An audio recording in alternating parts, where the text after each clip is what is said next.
New York. For the last 6 or 7 years, I've been a member of the Friends of Northern Lake Champlain.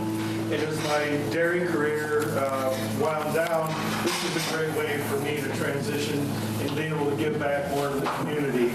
I had always had an eye on trying to do community service work in the past, but being a vet, it just, too many hours on the road, and it just wasn't a possibility. In fact, when I moved to St. Albans, I looked into Rotary. This was the club that I really had my eye on. My dad was a longtime Rotarian member, so I just feel real comfortable, you know, in this setting today and talking to you folks. So maybe now that I'm retired, maybe we can take a look at things a little bit and maybe get free on Tuesdays. So I'm going to give it a definite look. So for some free lunches. Okay, well, that sounds good. So anyway, so I'm here today to tell you about the Friends of Northern Lake Champlain and then a couple opportunities for you to participate. And the Friends started 15 years ago as the Friends of Missisquoi Bay. It was a time when there was a big controversy about removing the causeway between West Swan and Albert when the construction of the new bridge was going on. And the group was told that that causeway wasn't going to be removed, but we had to turn our efforts to reducing phosphorus runoff from non-point sources from the environment around the northern lake. And that organization grew after 5 or 6 years. A part-time exec director was hired and jumped right in and started doing a lot of on-the-ground projects. I came on 6 or 7 years ago as the group expanded to the Friends of Northern Lake Champlain to include all townships around the northern lake. And to get participation that way, our membership grew to collaboration of lakeshore residences, local businesses, and the farming community that was really being asked to step up to help to reduce the phosphorus reduction. Go ahead. So where we're at today, or where we have been today, with the accomplishments that the Friends have done in the past is there are 26 watershed groups around the state of Vermont. And they all have their own peculiarities and strengths. And being located in Franklin County and a big involvement with agriculture in our county, we kind of became known as the agricultural watershed group. We are not exactly a farmer group like the Farmers Watershed Alliance, but we work very closely with them in UVM Extension. So a lot of our early projects were associated with agriculture. And I'm not going to read the slide for you. You can read for yourself some of the areas and management practices that we've actually encouraged on the farms over the years, and they've actually turned into state law now with the required agronomic practices that are out in the field. One of the things that I was out this morning, and we serve as a facilitator with the Ag Agency after the Ag Agency has been to a farm and given a small farm a list of priority items to correct on their farm. The farmers are busy doing their crop work, and they need someone to come in and help with the paperwork, kind of help things move along. And so I've got 15 farms that I'm going to right now and giving them a helping hand and moving some of these projects along. And that's the sort of thing that I really enjoy, building on the relationships. Other places that we've done in the past are we've worked with stormwater management on townships.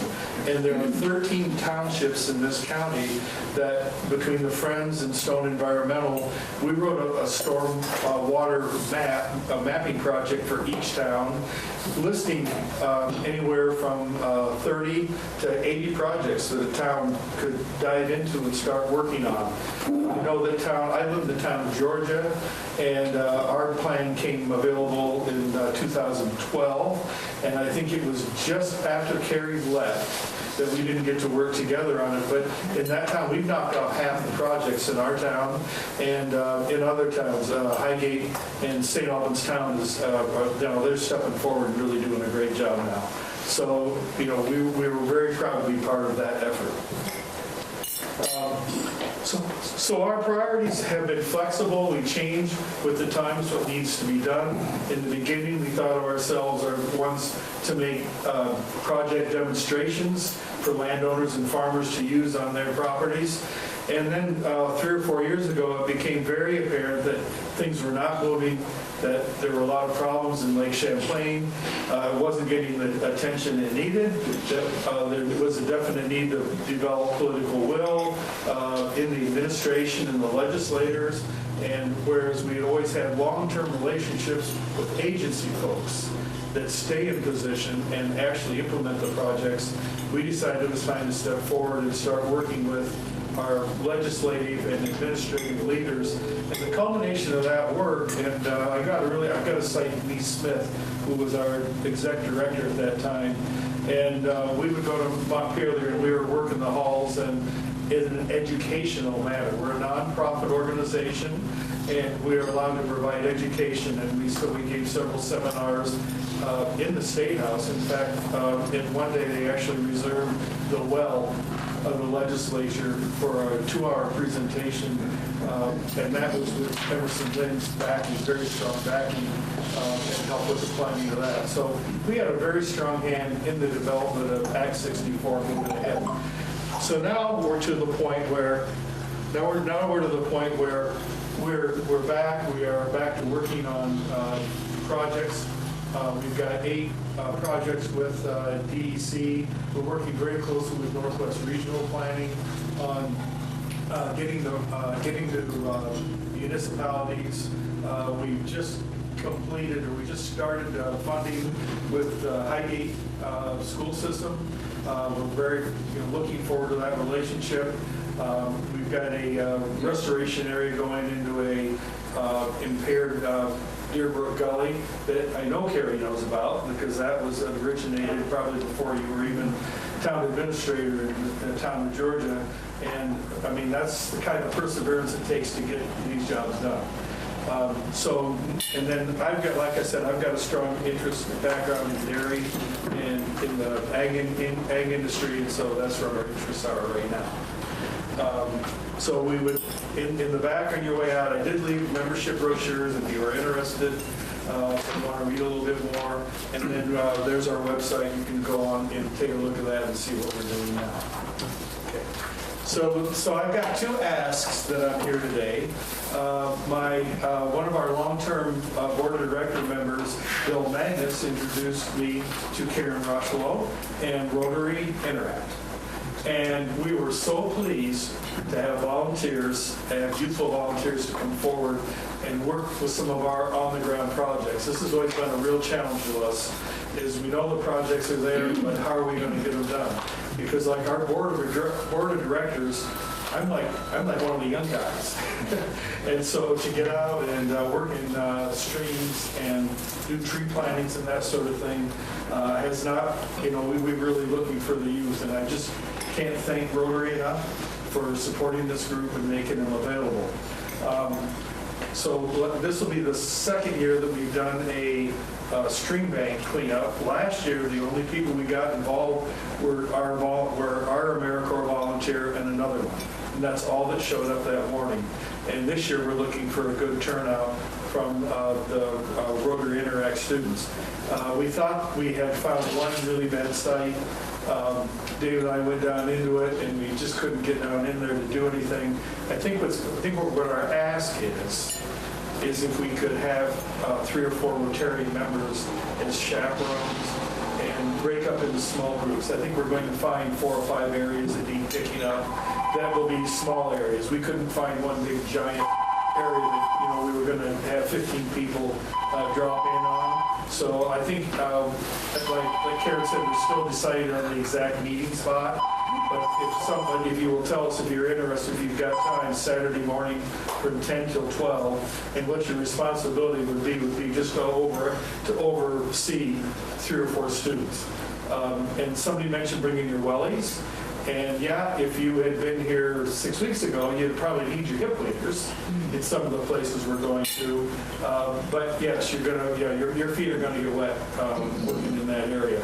But the city's going to provide trash bags, gloves, safety equipment, that sort of thing. So but just bring yourself and be willing to oversee some students. The other opportunity, go ahead.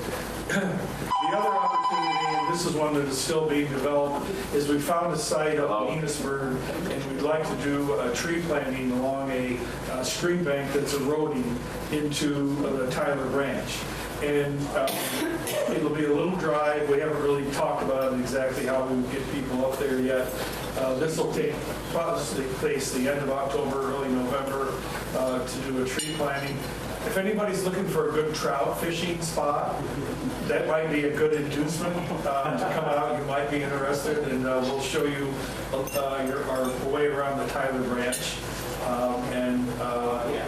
Again, we're looking for some Rotary adults for chaperones on that to help with tree planting. So that pretty much concludes my discussion today, and I'd sure like to have some questions. And if you've got, the organization's been around for a while, and so you probably got some conceptions of what we do and what we won't do, and I'd be happy to address it.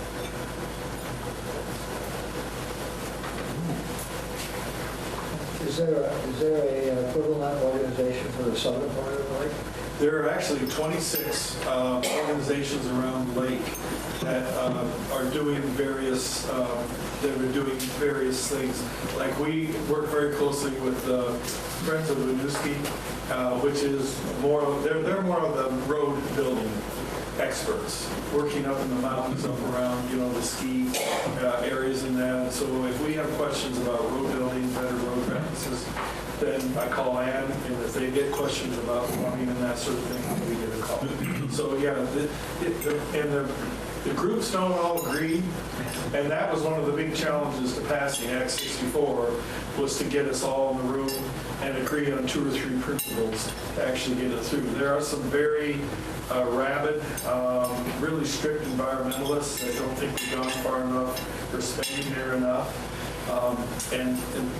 But I got right in with them, and we worked it out. We worked it together, and I think we're making progress. In the early 60s, I bought a camp on the Hathaway Point.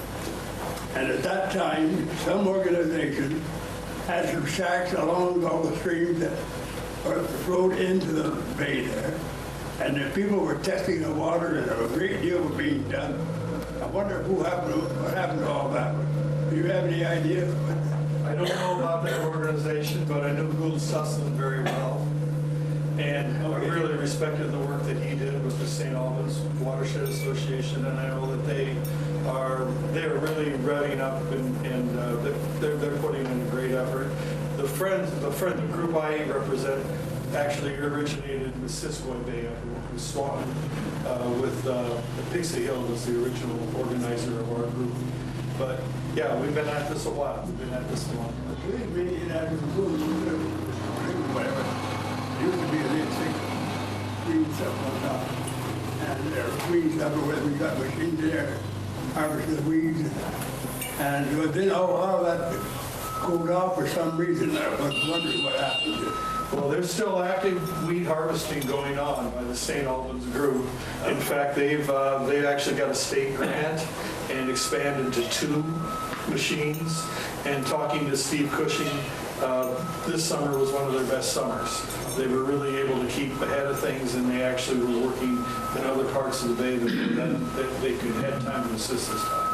So everyone that thinks that knew the idea of trying to clear the lake are wrong. We've been at it a long time. That's right.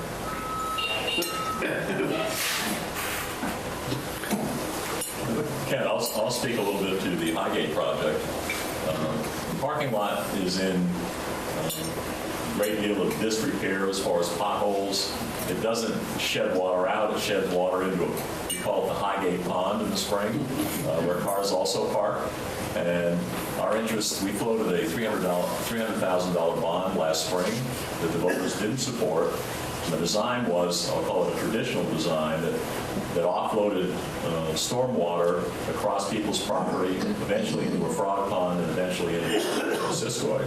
Kent came along soon after or just before town meeting with a different design, which was an infiltration model that retained water on the footprint, the 3-acre footprint of the Highgate School, so both the parking lot and the water that comes off the roofs, with rain gardens, with dry wells, and with swale. And so we just submitted a grant yesterday to do the initial design that would then go back to the board for consideration.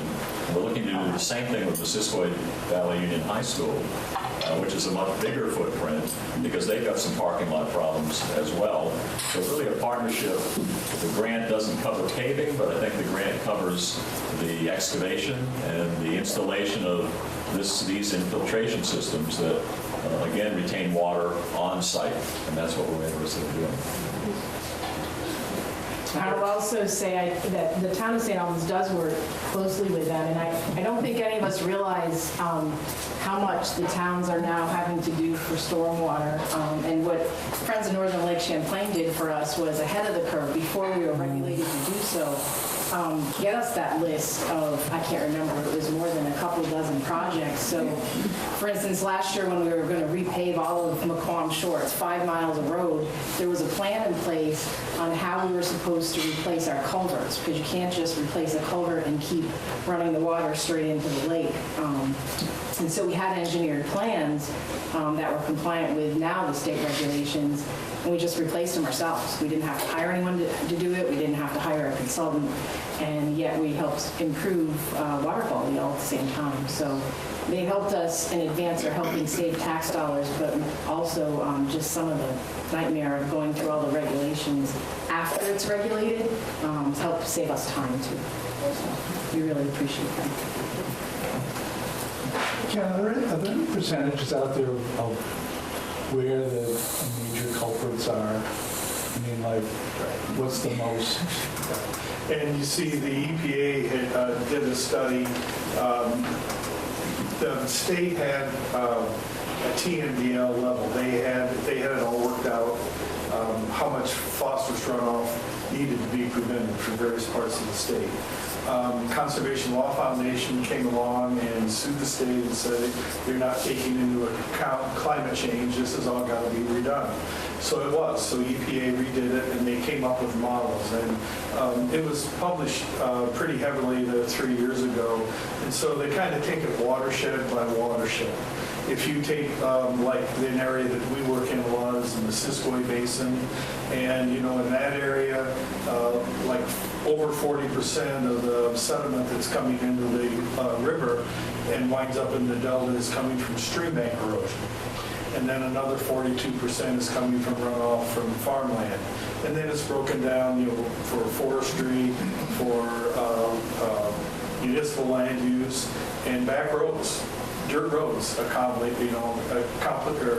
for a lot of up to 10% in some townships, depending upon the road system in the town. So to give you an answer for the whole state, it would be very misleading. But for your own watershed, yeah, we could really narrow it down, and that's what tells us where to look. That's what tells us what we need to do. Of course, agriculture covers a lot of the land in Franklin County. So obviously, there's going to be a lot from there. And there are some very economical gains to be made. And the farmers are getting assistance now. And just about every single farmer's got a really good attitude about being a good conservation farmer and wanting to step up and learn how these practices will benefit them. So it is truly a sustainable thing going on. The towns are beginning to come into compliance on their roads. That permitting process it's developing. It's a year away, I think, yeah. And so people are being given, municipalities are giving time to learn and to get up to speed and get the funding in place. As far as there is a lot of concern about wastewater treatment. And that's an area, especially in this town, that's getting attention. I was fortunate enough to go on a tour of the St. Albans facility here just a few nights ago with Northwest Regional Planning and the Clean Water Advisory Group, and to see what the challenges are there. And there's going to be a big ask in order to bring that system up to date as best we can. There are some limitations to how much you can do with that. And that's why we've got to make that's why everybody's got to make great efforts. We've all got to move ahead.